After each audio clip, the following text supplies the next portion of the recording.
Land Rovers is that we can just get into small little gaps like this. So careful there, Seb. He's right below me, so we should be able to see him. So can you see him from there, Seb? Let's see. We're going to be all right, Seb. Oh, look at that. Wonderful. That's better. So we can actually see, and we can see the scrub here.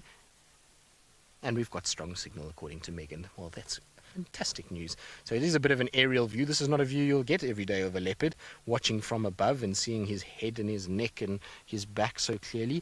But it is a nice view nonetheless. At least we can see him and we can see where he is and how he's going to play around with his scrub here. It should be a lot better than where we were all those sort of that distance away. The problem is I can't go much closer than this, otherwise the vehicle's going to be in the way, so we're in the perfect place. You can see he's itching a little bit in those wounds. I would imagine flies are landing on them every now and then. You can see he's got lots of issues with flies.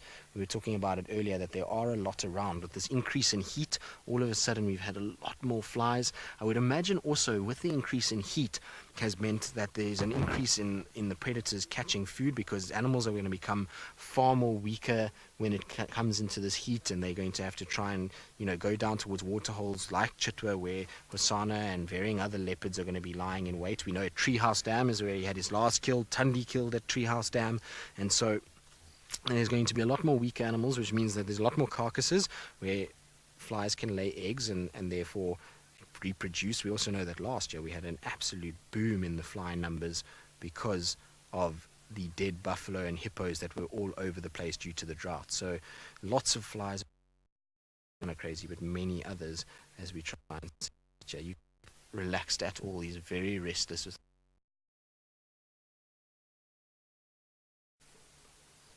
But it's still a really cool view. It's such a different perspective of a leopard. It's not very often leopards actually, they're relaxed enough to allow vehicles to park pretty much on top of them. And when I say on top of them, I mean above them. They tend to be a little bit more kind of wary of a vehicle above them than they are of a vehicle. Look, he's stalking and he's going to pounce.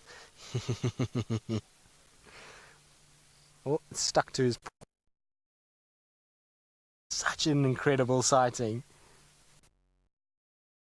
So I wonder if there's a spotlight, and that's because unlike us that have IR vision affect the animals, the guys out here that have guess, they can't see when it gets dark, so they use a spotlight, and they'll use spotlights on animals that are active at night. And Hosana's eyes and his pupils are sensitive, and he'll be able to react to the spotlight very quickly, and it doesn't have too much effect. He was telling me that the lights actually don't affect cats' eyes as much as you would think it would. So the spotlight, as much as I know it's a little bit irritating of it dancing around all over the place, it is necessary for the other guys to be able to see what's going on. So just bear with it. I'm afraid it's just part of the safari experience out here. We're so fortunate at Djuma that generally we spend a lot of time with our leopards on our own, and that's when we can go into infrared and we can be far more ethical towards any of the animals by using that infrared light. And you must remember that it wasn't long ago that we didn't have infrared ourselves, and we used to have to use spotlights and various floodlights on the car to be able to try and see animals in the dark when they're at their most active. You must remember that these cats, now that it's dark, is when he's going to be active. You would have spent the whole day resting. Oh, look at this.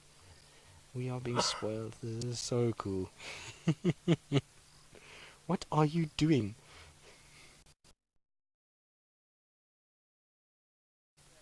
How amazing is this?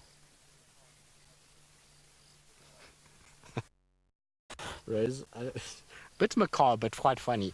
You say that it was doing more things dead than it was when it was alive. Yes, I think it's definitely moving, doing a lot more flick-flacks than what it would have done when it was alive. Which is, it's a sad thing when you see an animal that's no longer alive, but at the end of the day, they need to be eaten, and the predators need to survive somehow. So that's how it all works. Now this car is leaving, which means the spotlight will go off for a bit, so we'll switch to infrared, which means that it will go a little bit darker and it will go black and white, that we can actually see him. And so you can see, look what he's doing now. He's now going to start feeding. I think he's licking and grooming, getting rid of all that fur, because that fur is very difficult for him to be able to digest. And now he's using his teeth to just pluck it. You see, so he's plucking bits of fur off, getting rid of that before he can expose the skin, when he'll start then to feed off it. So this is the start of him feeding. First he played a little bit, now he's plucking, and then once he's plucked and opened that skin, then you'll find he's going to start really eating. And as I said, I'd be very surprised if he's still in the exact same spot tomorrow morning. This will be finished fairly quickly. Mouth and his paws in comparison to that food item, it's not going to last very long, and he'll feed off that. But then there's water right here, so I don't think he's going to go too far. I'd imagine he'll be somewhere close. Look at all the fur that he's gotten just from plucking. It's amazing how they can use those teeth. You would think that they would struggle with the teeth to be able to actually pull it out, but you can see just how much fur he pulled out, and now he's got some stuck in his teeth. It can't be very pleasant when you get fur stuck in your teeth, and his tongue is so full of hooks that it's going to make it very difficult to actually get that fur out. It's often funny to watch cats when they feed like this.